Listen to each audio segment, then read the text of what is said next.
This is Writers on Film, the only podcast dedicated to books on cinema.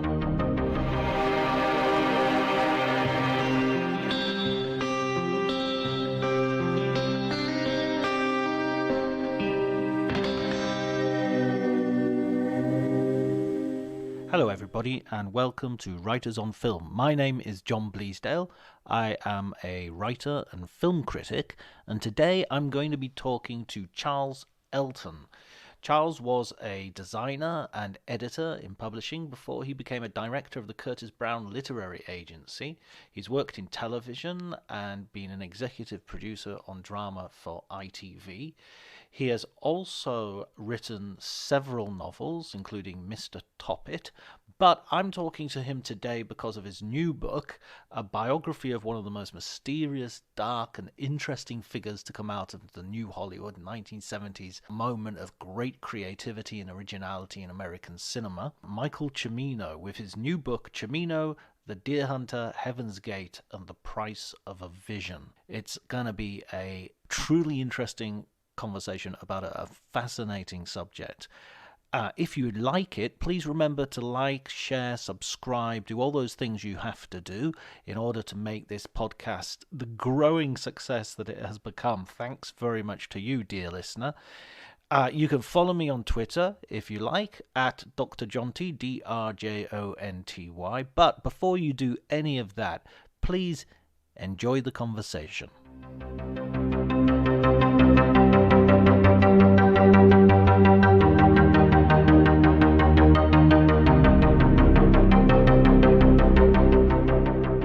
I mean, really, I'm not a biographer. I mean, I've written a biography. I'm really a drama producer, and I've written a couple of novels. And what was nice about this, it was sort of like a novel. Absolutely, and what a character! What a character amazing, to have at the centre. Amazing. How did you sort of fix on Cimino as a subject? Well, I to be honest, I couldn't think of an idea for a novel, and a friend of mine suggested Cimino. And I'm a total showbiz junkie. It is literally the only thing I know anything about. I can't do Kings and Queens of England. And, when I was 10, I was seeing like 100 films. I've seen everything. And I have one of those sort of Dustin Hoffman in Rain Man kind of memory. So I can reel off people's credits, etc. So, of course, I knew a lot about Cimino, but I didn't know certainly as much as I knew when I finished it. And I just knew he was a really interesting figure because there's nobody else like him. I'm not saying he is the greatest director in the world, but he's certainly, for me, probably the most interesting director in the world because of his life and his work. And so I just began, I went out to LA for a while and got in touch with people. Nearly everybody was happy to talk. And so I just sort of fiddled around with it for a bit. And then sort of I got into it and really started doing it. And I went to LA, 3-4 times into New York where there were people. And what it essentially meant was that I hung out in LA talking about movies to movie people, which is literally my favorite thing in the world. And I met Roger, had dinner with Roger Corman, James Harris, who did those early Kubrick things like Lolita and Paths of Glory, Al Ruddy, who produced The Godfather. It was just, I had such a good time doing it. And I wish I had a kind of backstory of my pain and what a nightmare it was, but not at all. All those lunches. Oh. Yes, it was fabulous. Did your life ever sort of brush against Cimino's while he was alive? No, not at all. Well, no. I mean, the first person I interviewed, who's in the book, I mean, I had two weird strokes of luck, essentially. The mother of one of my oldest friends, Eleanor Fazan, choreographed the Oxford Round the Tree dance thing.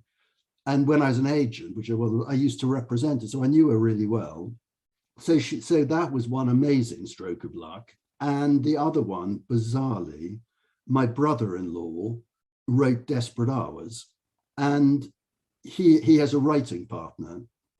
And when I saw Larry, called Lawrence Connor, who wrote the recent Sopranos, not very good Sopranos movie with David Chase. And I adore him. And so we're having dinner, and he said, well, the trouble is I don't remember anything at all. But he put me in touch with his writing partner who co-wrote Desperate Hours with him, and he remembered everything. So that was all right. But that seemed two amazing strokes of luck. And in terms of how I got into the book, I always sort of thought I couldn't do it unless I tracked down Joanne Corelli. Joanne Corelli was with Cimino for 50 years in some form or other, and she produced Heaven's Gate. And she knew everything. Obviously, she was with him for 50 years, from about 1967 till when he died in 2016. However, she had never talked, ever. And in fact, Eleanor Fazan, the choreographer of the Round the Tree sequence, to my astonishment, she really liked Joanne and Michael, because many, many people didn't. Particularly Joanne. People in Hollywood really don't like her. And I'd written to her 3, 4, 5 times. I found various addresses and I kind of letterbombed her. No answer.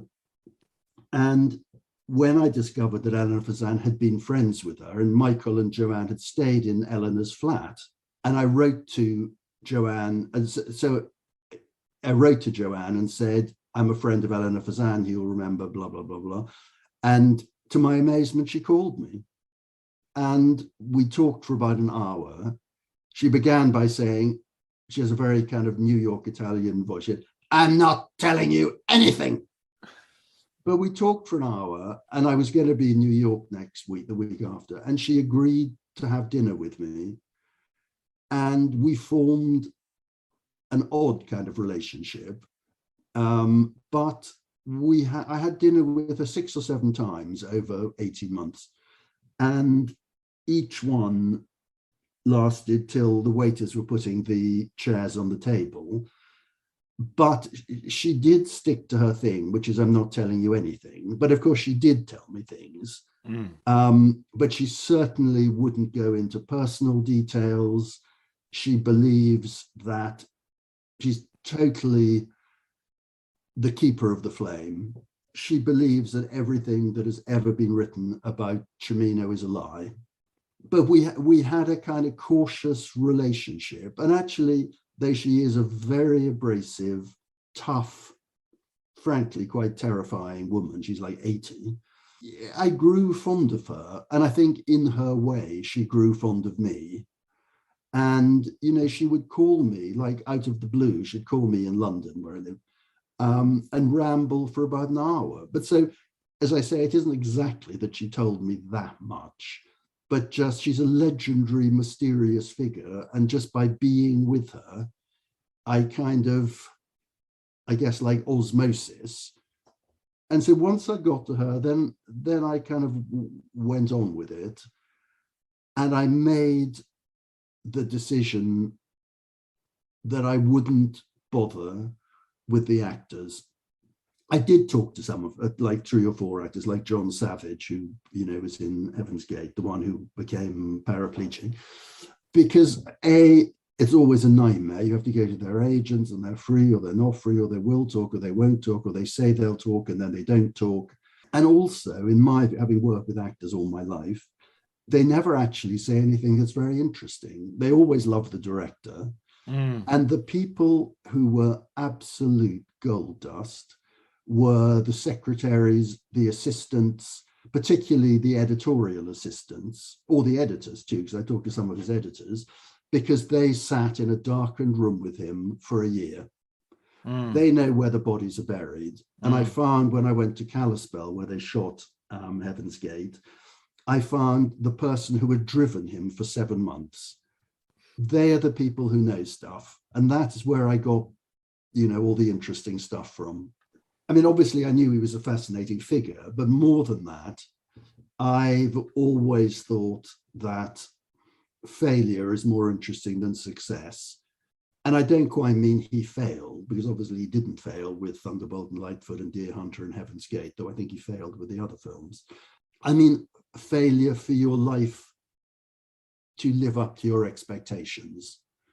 And, failure is instructive, success is kind of inspirational. But, in terms of people one might write about, I mean, their lives rather than a straight film book. I mean, Steven Spielberg, I'm not saying he isn't a great filmmaker, but he's not actually that interesting as a person. Ditto, do you want to read a biography of Sidney Pollack? I mean, you probably do because you're a film buff, and I want to read a biography of Sidney Pollack. But you know what I mean? It isn't, there's nothing there really, except their films. Okay, they may have had a divorce or two, whatever, but that isn't necessarily interesting. And I loved, sort of like Orson Welles, though of course Orson Welles is unlike anybody else and a greater filmmaker, that thing about both of them had the world in their hands after Citizen Kane and after Deer Hunter, and they let it slip away.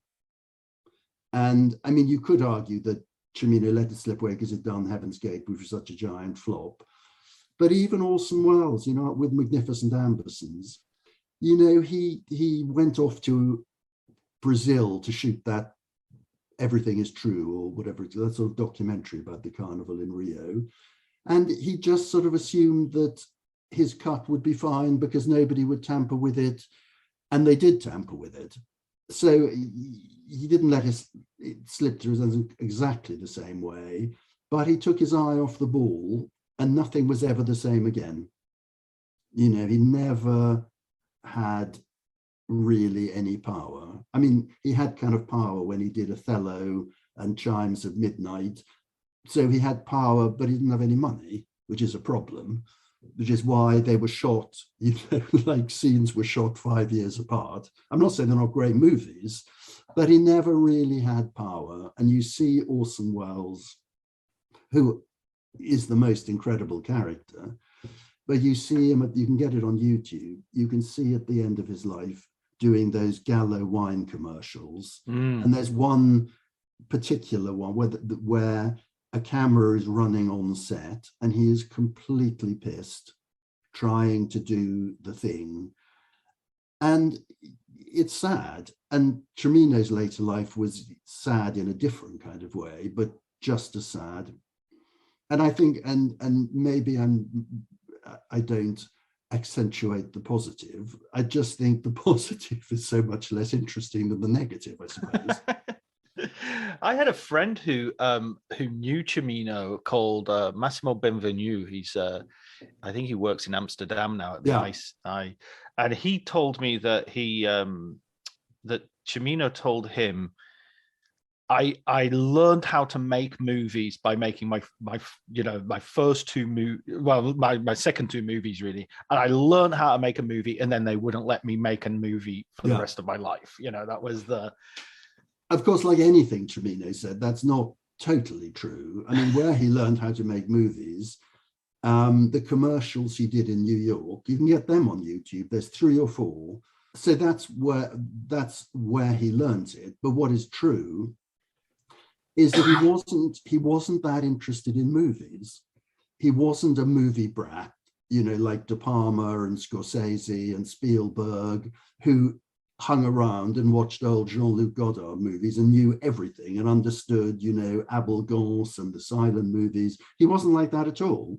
I'm not saying that means he can't be a great filmmaker, but he came from a different kind of tradition and he was always an outsider. I mean, partly because of his kind of spiky personality, he was always an outsider. That personality is something that I guess we all know from various sort of portrayals of him sort of having shouting fits and behaving badly on set and everything. But one of the things I wanted to do, I mean, Final Cut, which you will know and lots of people will know, it is a great gossipy book and it is pure pleasure reading it. But as I say in my book, I think Stephen Bach was a tarnished figure. And he has a slant on it that is very, very self-serving. He doesn't exactly not take the blame, but he kind of couches it in other things. And one of the great strokes of luck I had was finding his partner, I don't mean his partner, but the other executive on the movie, who's called David Field, and they were equally in charge. And David Field wouldn't be involved with the book, fell out with Stephen Bach, and he was very interesting in giving another slant to the book, because the other great movie books, which you'll have read, Bonfire of the Vanities, not Bonfire of the Vanities, The Devil's Candy, about Julie Salomon. Salomon, yeah. And there are several other books, but they are journalists who are impartial. And I'm not saying if you are part of a process, you can't write a book about it. I'm not saying you have to be impartial, but I think if you're not impartial, it's not quite as valuable somehow, which isn't to say the book isn't a lot of fun, because it is, and I've read it, a lot of times. But and so I wanted to put Cimino into context, particularly Stephen Bach's book. He wasn't very experienced, which he admitted. So all the problems that came up, he talks about them as if like this is the first time in movie history that these amazing things happened, that there might be budget problems. I mean, there is no movie ever made that doesn't have some kind of budget problems. Cimino behaving badly on set, try working with Erich von Stroheim. That's what directors do. They behave badly, or they can behave badly. And as somebody said to me, if you want a pleasant experience on a movie, hire a Sunday school teacher to make it. That's what it's a battlefield often.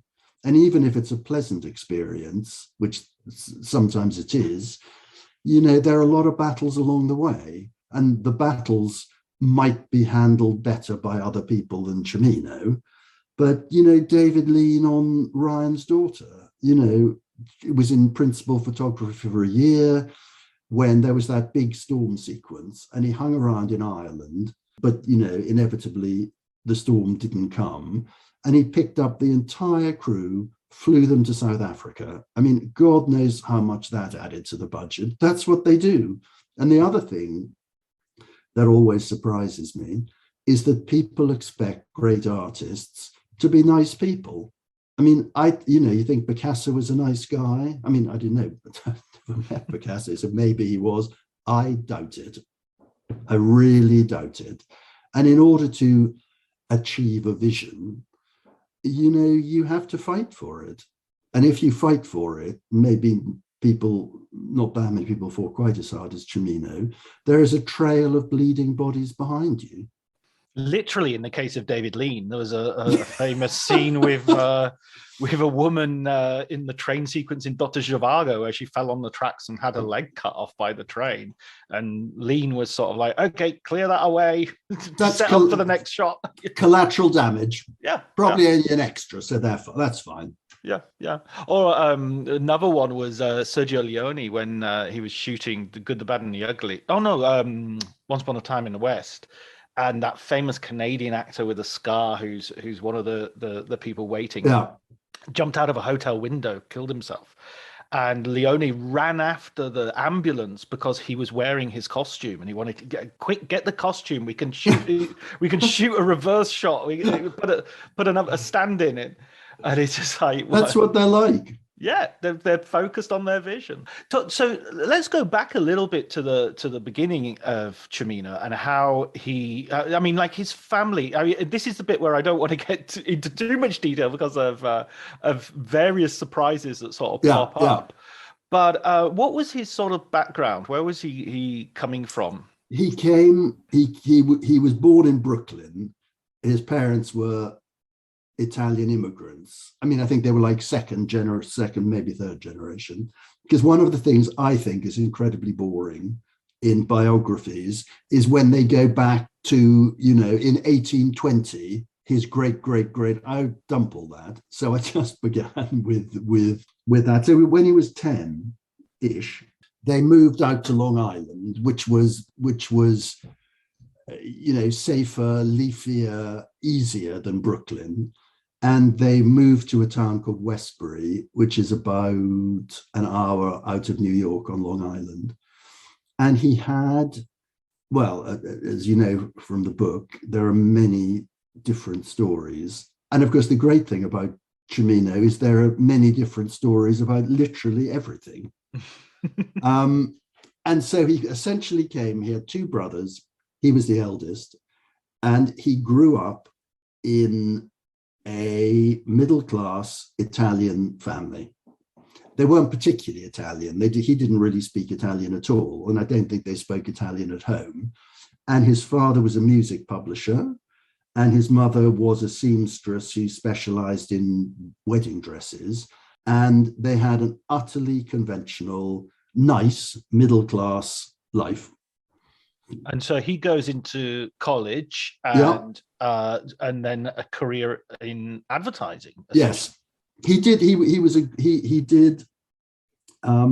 to the University of Michigan and did fine art, and then he went to Yale and did a postgrad course. Again, he always said he did a master's in fine art and then changed and was doing a postgrad architecture degree, but nobody remembers that bit. But he was very, very visual. And at the University of Michigan, there was a sort of student magazine, and he became the design director. And the 4 or 5 cover designs I could find designed by him are all really extraordinary, very forward-looking. And this is in like 58 or so, 59. They looked forward to, those designers in New York like Milton Glaser or Paul Rand or Saul Bass. They were incredibly different from anything that had certainly been on the magazine before. And he painted all his life. Well, he said he painted all his life. I couldn't track. Nobody appeared to have seen any of the paintings. That's a typical Cimino thing. And in fact, his nephew had some, and he gave them to me, black and white drawings, and they're wonderful, absolutely wonderful. So that was one of Cimino's thing about I was a child prodigy, which I don't suppose for a moment he was, but he was a brilliant artist.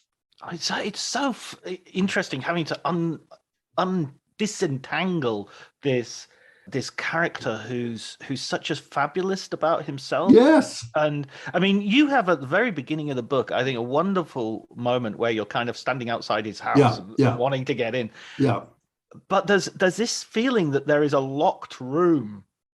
No, I love that. There's a straight metaphor, but it's actually literally true as well. And so we lived in that house for 40 something years.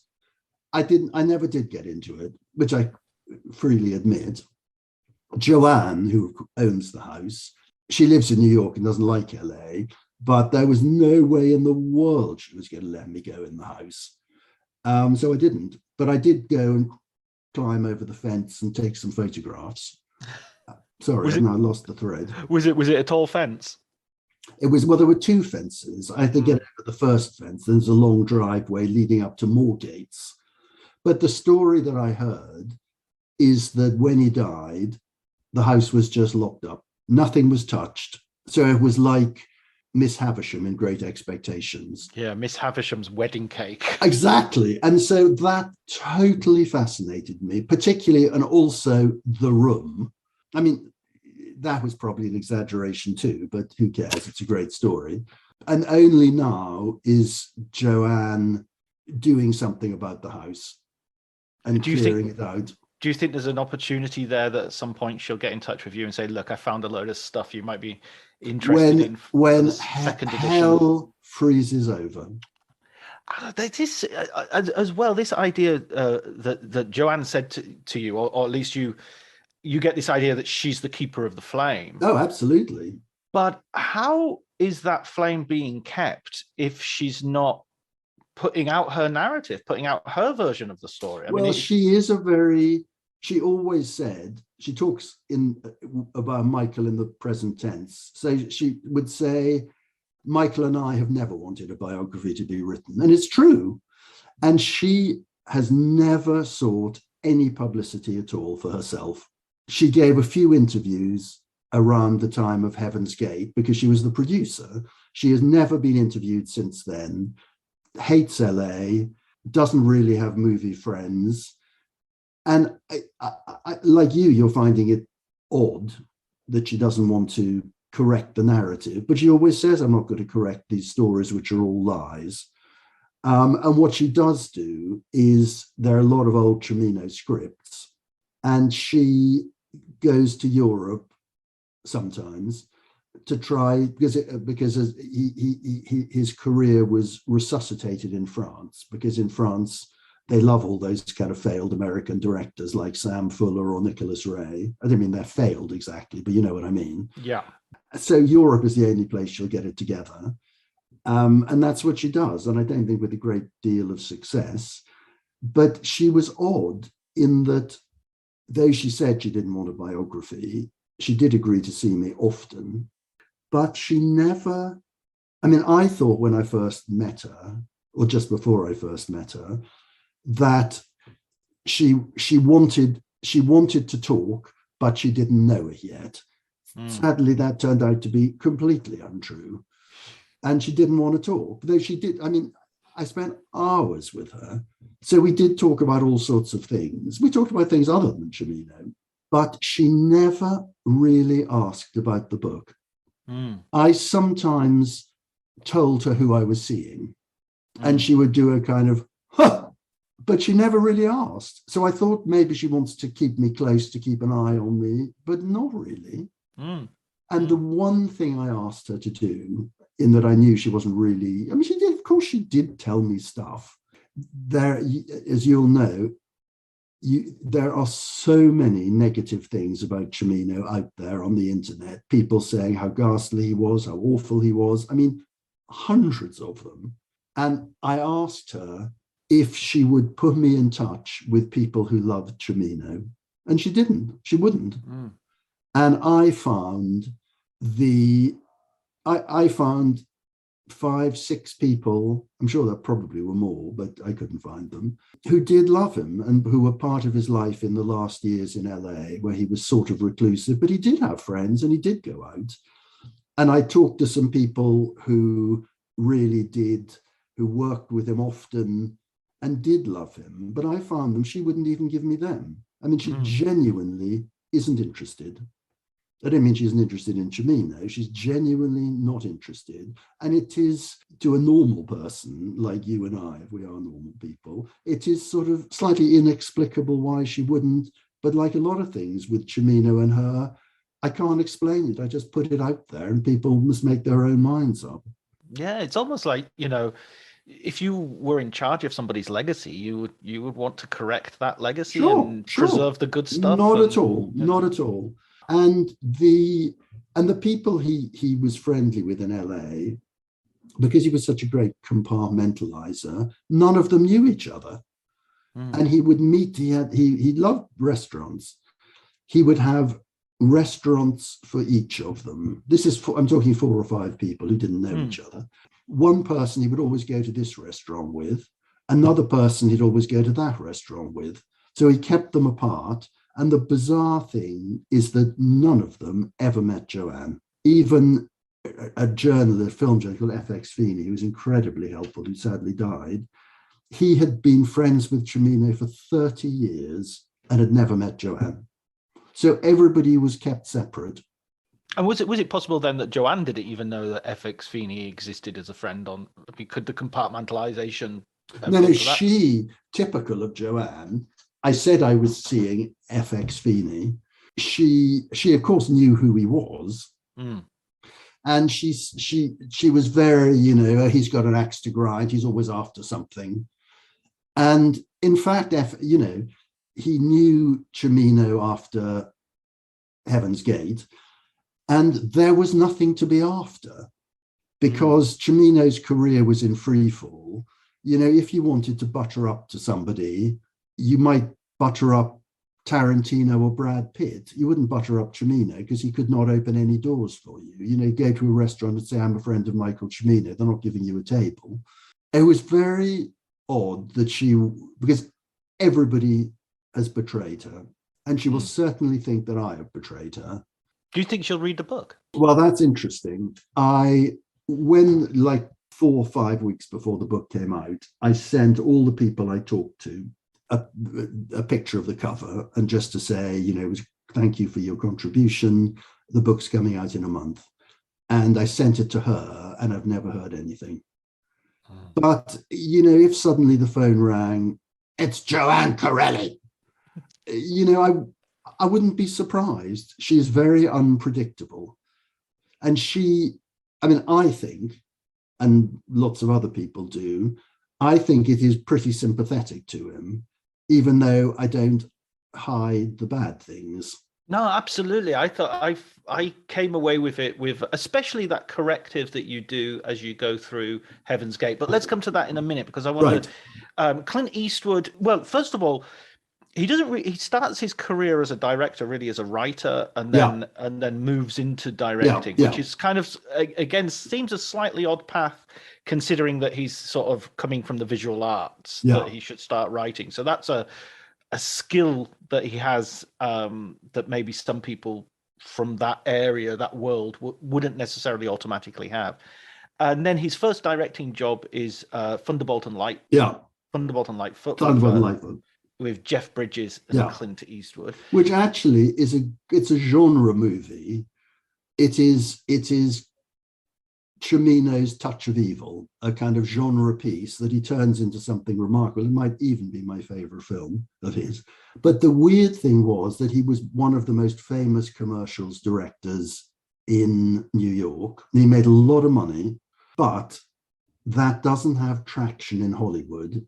It wasn't like England, where Adrian Lyne, Putnam, Ridley Scott got into movies, because because England and London is so small, the worlds of advertising and film are kind of intricately linked.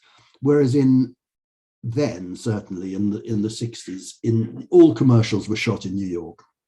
So LA was a long way away, and being a commercials director didn't open any doors at all. So he was remarkable in that way. And I asked a couple of people who had worked with him on commercials in the 60s and knew that world really well. I asked them both if they could think of anybody else from commercials who had made a huge success in Hollywood, and they couldn't think of anybody. So Joanne said to him, though she denied saying it to him, but everybody else says she said it to him, the only way you're going to be able to make a movie is write a movie for a star and get it to them. And he wrote Thunderbolt and Lightfoot. His agency, William Morris, also representing Clint Eastwood, and it got sent to Clint Eastwood, who loved it. I mean, Clint Eastwood is partly because he has the power to do it. He always took chances on people, always. He just had a gut instinct and did it. And Cimino, with really not a lot of cards in his hand, said Clint Eastwood couldn't have the movie unless Cimino directed it.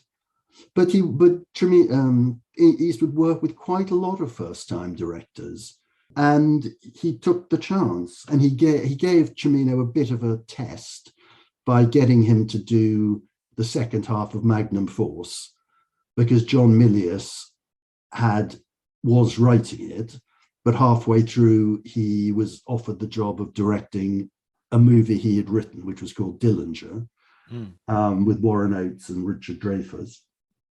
So he jumped ship, and Eastwood got Cimino to rewrite it, and that got made. And then they did Thunderbolt and Lightfoot. And he had a very happy experience on it, because Clint Eastwood liked him. He knew that Clint Eastwood would sack him if he didn't like him a few days in, and he behaved well. And it's a great film. Yeah. Do you think that's because he had someone, you know, he didn't have the whip hand, basically? Do you think that contributed to it, you know, that discipline, perhaps? Yes, I mean, but it's entirely a Cimino movie, and it wasn't recut. It wasn't. Clint Eastwood liked it, and I suppose for the first and probably only time, he had to behave himself because he couldn't do his first film and get sacked off it. And in a way, that proved a really good calling card for him for the Deer Hunter, that he had Absolutely. he had this film made under budget, on schedule. Yeah. So the Deer Hunter, I mean, like with many of these stories that come up, there are a lot of contested versions of sort of how the script was written, who did it. The idea of Russian roulette, I think, seems to have, success has 1,000 fathers. Yes, exactly. That is the film as well, which is sort of like the absolute pinnacle and high point of his commercial success. What did you find out that sort of cut through those differing, conflicting? Well, his stories were to be taken with a giant pinch of salt.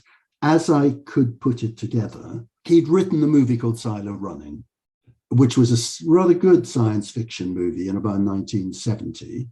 And he had co-written it with a writer called Derek Washburn, who was sort of a friend of his. And then he went to Hollywood, and he was called in for a meeting with EMI, a British company. He was offered a script that EMI had called The Man Who Came to Play, which was a really weird script about a couple of hustlers who are in Vietnam, and they play Russian roulette for money, and they somehow cheat. I can't now remember the precise details.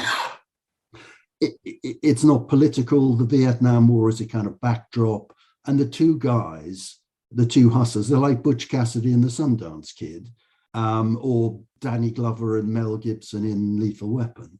So it is, if you can imagine such a thing, a light-hearted Russian roulette movie. And he came back to EMI and said that he didn't want to do that film. He had another idea he wanted, which just used the Russian roulette idea, nothing else in the movie. And he pitched what was essentially The Deer Hunter, the story of the Deer Hunter. It took him an hour. Marion Rosenberg, who was head of EMI in America, who I talked to a lot, she loved it. She absolutely loved it. And it went to Barry Spikings and Michael Dealey, who had produced The Italian Job and all sorts of things, who were trying to break into America. And they loved it too. And it went into production really, really quickly. The thing that Cimino didn't say was that after they'd sent him the original larky Russian roulette script, he had brought Derek Washburn in to do it with him. And they put the pitch together. I also saw Derek Washburn. They put the pitch together, but Cimino didn't say that. And then the problem with it was that, and by the way, Cimino never, ever, ever mentioned the original script where he got the Russian roulette idea from, ever. He was a great credit grabber.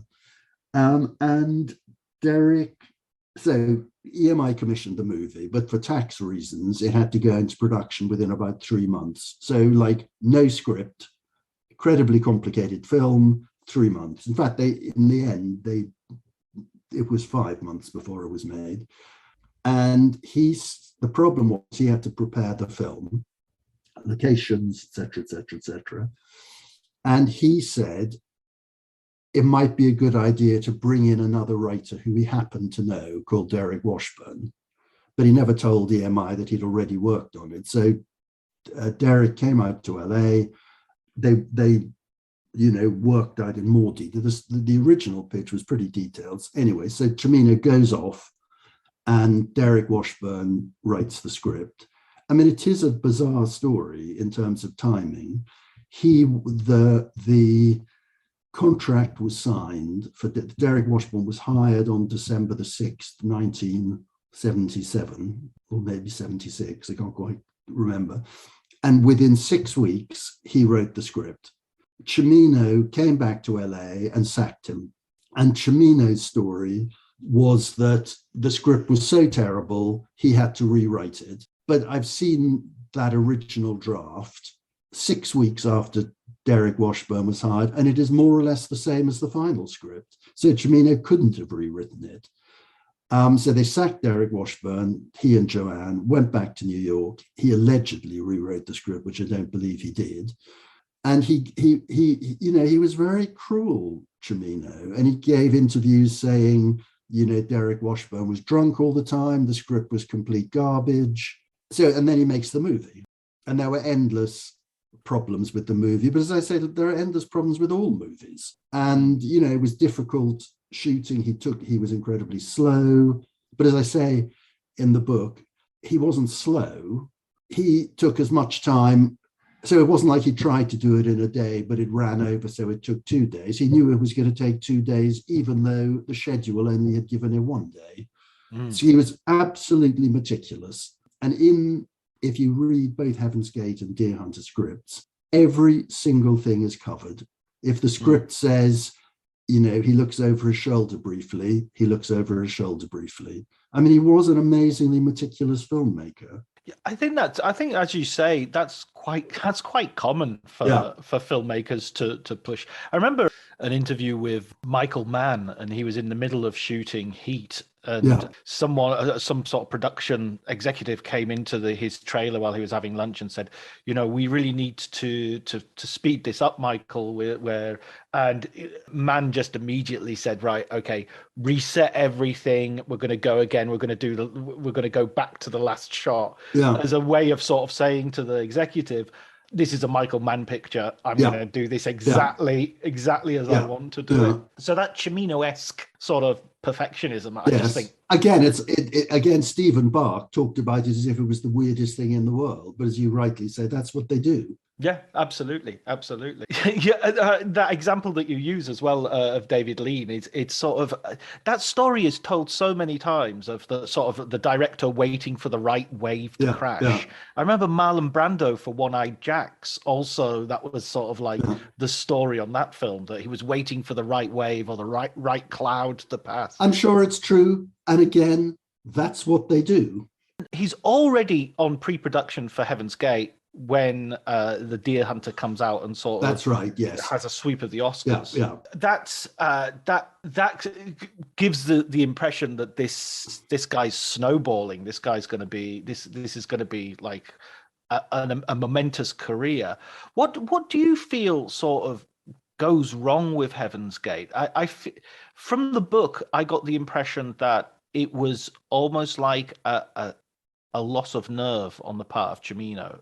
Like post the film, the film was made, the film is going through its edit and all the rest of it, and then there's just this sort of like moment where he kind of blinks. Well, he had amazing confidence in himself and a kind of fuck you attitude to everybody else. And I mean, it's really too well known to go into, how it went over budget and, shot for 7 months and all that. And the shenanigans with United Artists to get his cut of 3 hours, 40 minutes. So it opened. So we didn't lose nerve before that. When the movie opened, it got literally the most vicious reviews any movie has ever had, as far as I can tell. Up there with Verhoeven's Showgirls, perhaps. But the Vincent Canby review in the New York Times said, the failure of Heaven's Gate is so great that you can only assume Cimino made a pact with the devil to achieve the success of the Deer Hunter, and it's payback time. I mean, vicious reviews. And at the premiere, everybody was fleeing at the end. And then he lost his nerve and said to United Artists he'd like to recut the movie. With the usual, we didn't have enough time to cut it, i.e. a year wasn't long enough. And that was a huge failure of nerve, partly because, and United Artists agreed to it, but it was entirely Cimino's desire, if anybody had thought about it. I mean, Cimino obviously panicked, and I can understand sort of why he panicked, except he wasn't a panicky guy, but he panicked. What they were, and of course, United Artists knew they'd seen the stuff, they knew what was there.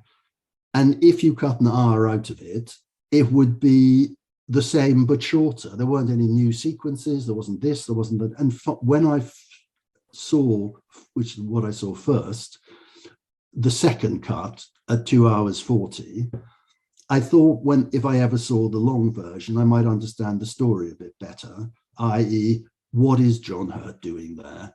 And when I saw the long version, I didn't understand any more because there was no sequences were cut from the long version. They were just all made shorter. And the battle at the end, instead of being an hour, was cut down to half an hour. But the story is exactly the same. And when the reviews came out, one of them, Stanley Kaufman or somebody, said, this is like a fat man who's gone on a diet but doesn't look any better. And that, I think that's true. And I certainly don't think the 2 hours, 40 minutes is a kind of travesty. It's just shorter. And Cimino sort of made out that it had been butchered, but in fact, he cut it. And the failure of nerve was simply that, to the industry, it looked like United Artists and Cimino had spent 7 months and spent $44 million to make this masterpiece, but they suddenly agreed with the critics that it was terrible. So it became a kind of laughing stock. And if they had stuck to their guns, stuck with the 3 hour, 40-minute version, it wouldn't have made any money, but they would have retained their dignity. You know, they would have had the courage of their convictions. And I think it was a big mistake of Cimino and very unusual for him to lose his nerve. Do you think he deeply regretted that or saw it in that way? Or I don't think, I just actually don't know that because he never really talked much about it. Right. I don't actually know. So Heaven's Gate, the narrative becomes that it destroys United Artists, and it's blamed for a lot of things, which you kind of dispute, right? Yeah, well, it isn't just I take a different view. I found the stuff. I mean, in the year that the year after Heaven's Gate was released, United Artists made $22 million profit. That had a lot of other flops. And the story that it bankrupted the studio is just completely untrue. What he could be accused of is making United Artists slightly lose their appetite for filmmaking because it was such a horrible experience. But United Artists was bought by a company called Transamerica in the late 60s for $180 million. And it was sold to MGM for $380 million. You know, that is not a studio going bankrupt, but yet the myth continued and still continues. And it just isn't true.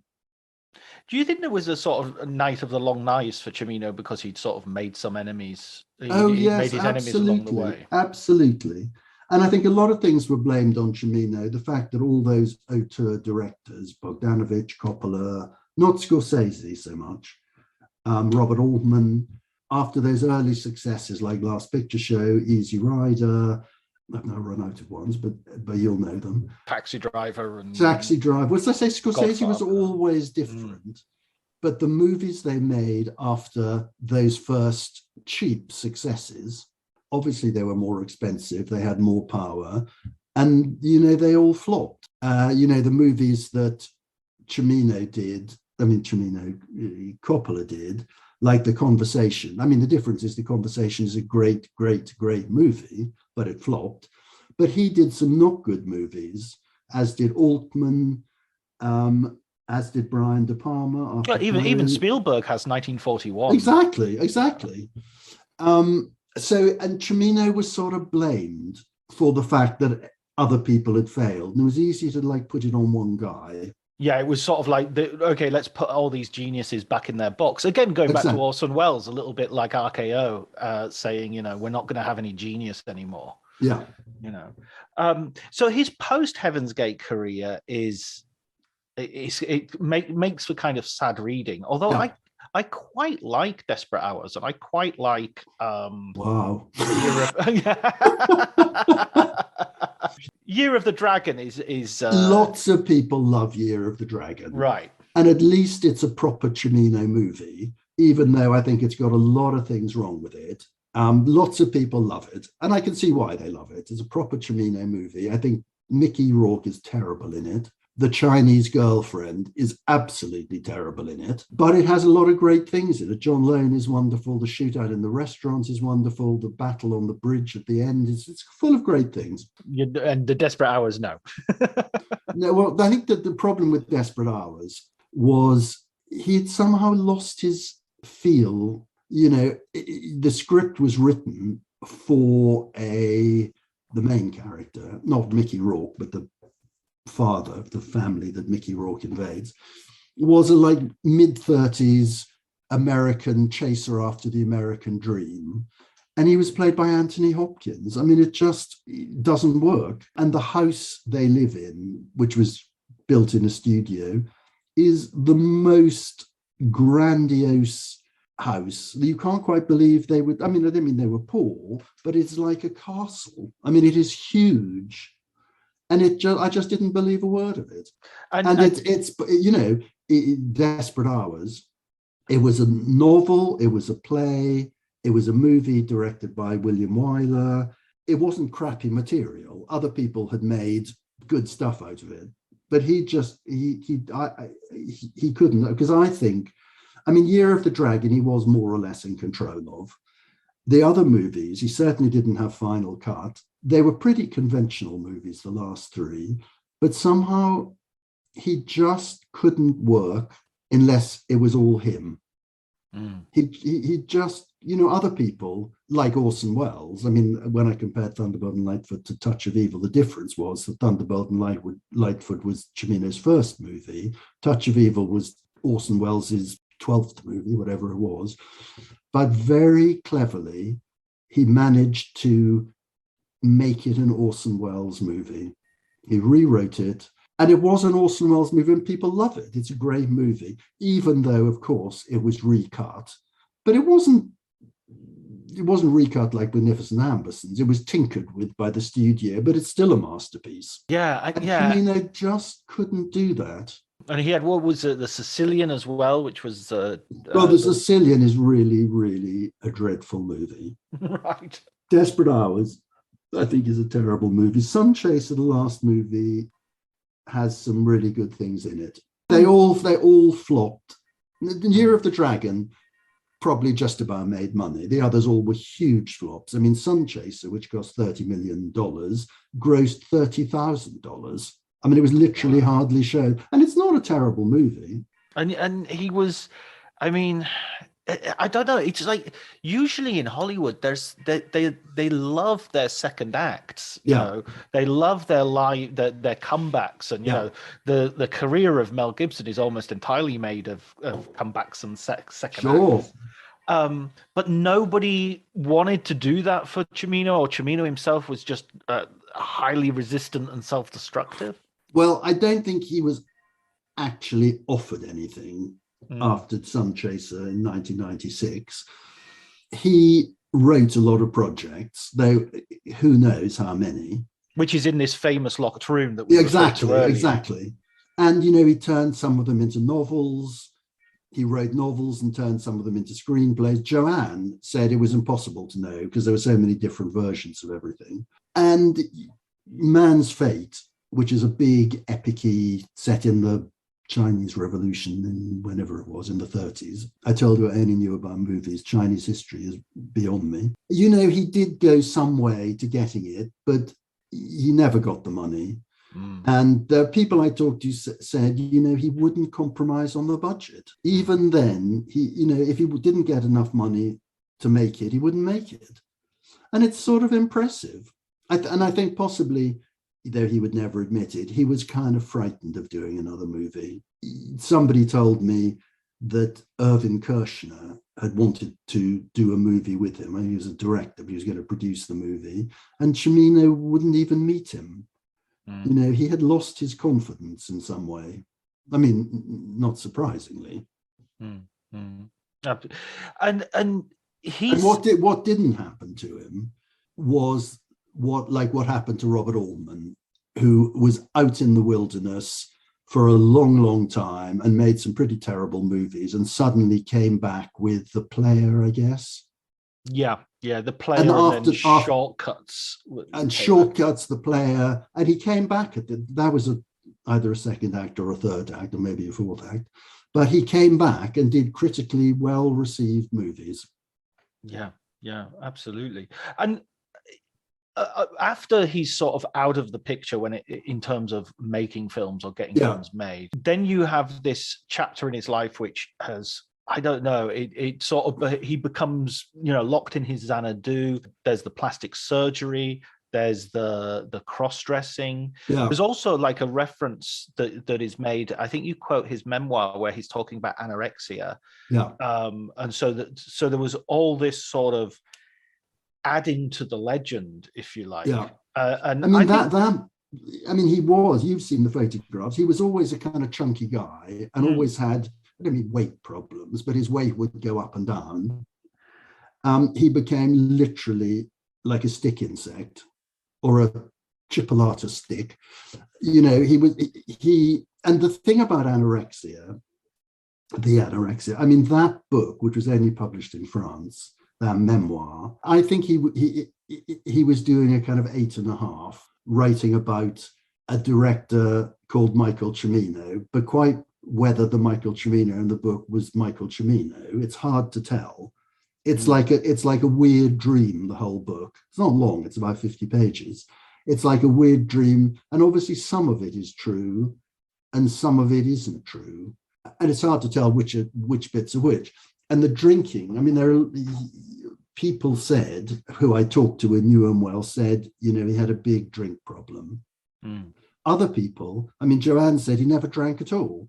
Somebody else told me he never drank. So as usual, he was showing different personae. So how true that book is, I don't really know, and nobody will ever know, but it's rather kind of gripping. And he talks about suicide and full of bizarre, but it kind of rambles like all over the place. It isn't like a coherent narrative, but it's fascinating. Yeah, just like his whole life isn't like a yes, coherent narrative. Exactly. And somebody visits his house at one point and opens the fridge, and there's nothing in the fridge except. Yes, that's like a great story. A half-eaten sandwich and a half bottle of champagne. That's it in a whole fridge. And not a fridge like you have or I have, one of those Beverly Hills fridges, which is the size of a room. It's just amazing. And then there's the thing about the cross-dressing that comes in. Yeah. And his, what nowadays there would be something, a context in which to place it of gender fluidity. Yeah. But he's built himself up as this real machismo. Yeah. Sure. Endlessly talked about his girlfriends, but nobody ever met any of them. Yes. Yeah, and that was there was one reference to girls like almost everywhere he goes, like when he's shooting the Vietnam sequences in the Deer Hunter. It's like, right. I had a couple of girlfriends, and it's like a girl in every port. Girl in every port, exactly. I mean, and I don't think there was anybody in his life really apart from Joanne. But again, were they lovers? Were they whatever? Who knows? I mean, that's what's so fascinating about the book is after reading it, usually I would be frustrated if I got to the end of a biography and I felt like I really don't know this guy at all. But here, the really don't know this guy at all is the essential ingredient of who this guy is. Which is just as well. Yeah. What did, when you came away from it, having sort of researched it and having got to know some of these people around him, did you feel like, and considering the fact that he'd had this fearsome reputation, did you feel much more sympathy for him than you had done initially? Yes, I did. I think he was a sort of flawed, I mean, aren't we all? But he was sort of his own destruction. And I was really moved by it. And I was moved by the woman I talked to, his mentor in the cross-dressing world, which I didn't make any comment on because nobody wants to hear me talking about cross-dressing. It was a sort of dreamlike thing. And I just put her narrative together. I didn't say what I thought. I just put it out there, and I think her relationship with him was rather moving. There's a beautiful quote you have from her where she says, she was the most beautiful woman I ever saw. It's like, that maybe that was who you were supposed to be, man. Yes. Maybe that's who you should have gone with. Yeah. So it was a sort of sad end, but I put in, I mean, did I exaggerate it a bit? Maybe. An uplift ending, which was, you know, the resuscitation of Heaven's Gate. And of course, it is a great movie. And it has got resuscitated, and that was wonderful. And he was immensely moved and touched by the reception it got. Yeah, and who can blame him after 30 years in the wilderness? Yeah, and being proved right about something as well. Yes. When he gets the reward, but at the same time, there's a sort of grace note of him receiving the award at Locarno, and kind of sabotaging his own Q&A with. That is, look, it's on YouTube. It is hilarious. Oh, right, okay. And I just basically what I did was a kind of transcript of the footage. I look at it on YouTube. It is hilarious. I don't mean you're laughing at him, but he's so eccentric, so bizarre, and very lovable. Just put up Locarno Cimino. You'll find it. It lasts about an hour. It's fabulous. I cut it down a lot, obviously, but it's wonderful. And the thing about the man in the wheelchair, if you remember that bit, it's wonderful, bonkers. And the guy who mentions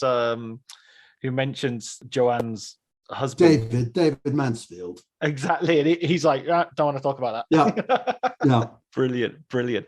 Okay, listen, Charles, I ask everybody to recommend a film book for us. What film book would you like to recommend to our listeners? Does it have to be one? No, it can be as many as you like. It's not like Desert Island Disc. I tell you, I was thinking, because you said, I think there are two fiction ones. One is Play It As It Lays by Joan Didion, which is an extraordinary book from about 1970. I mean, Joan Didion was absolutely part of Hollywood. They lived there, she and her husband. And though I think she's a wonderful novelist, she was a terrible screenwriter. A Star Is Born. The Chris Christopherson version, yes. Terrible screenwriter. But then so was Gore Vidal. You know, that's novelists for you.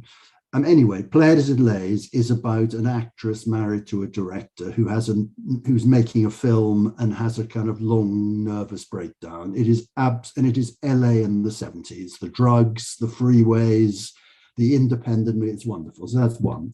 The other fiction is Scott Fitzgerald's Pat Hobby stories. You ever read those? No. Oh, get them. They're in what Penguin do. That's in one volume. There's about 10 short stories about this guy called Pat Hobby, who was a drunken failed screenwriter, i.e. Scott Fitzgerald. And he's always scrambling to get another job as a screenwriter.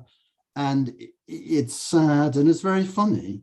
And I think it's better than The Last Tycoon, which is another great movie. Okay, there are those.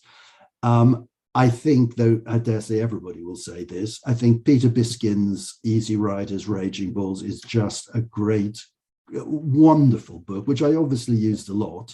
Wonderful book. And Peter Biskin helped me a bit. He's a very nice guy. Julia Phillips's You'll Never Eat Lunch in This Town Again is the best scurrilous, gossipy book.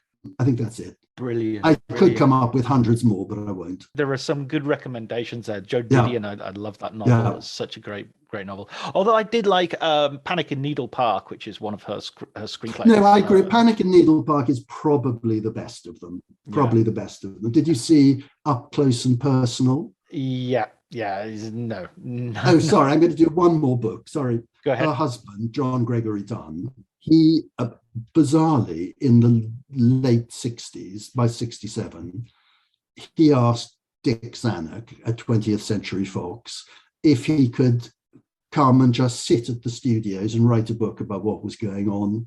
It's called The Studio. It is hilarious. The full story of Dr. Dolittle. It is absolutely wonderful.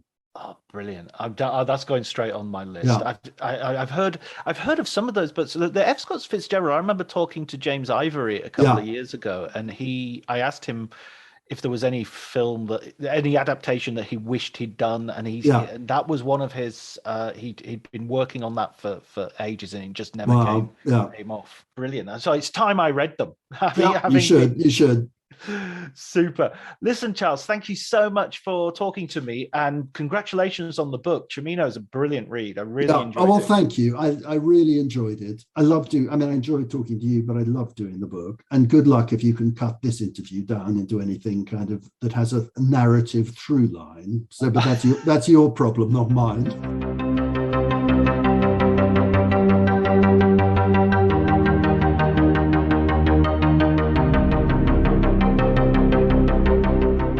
So that was my conversation with Charles. I hope you enjoyed it as much as we did. It was really great to hear his view on Cimino, and a figure.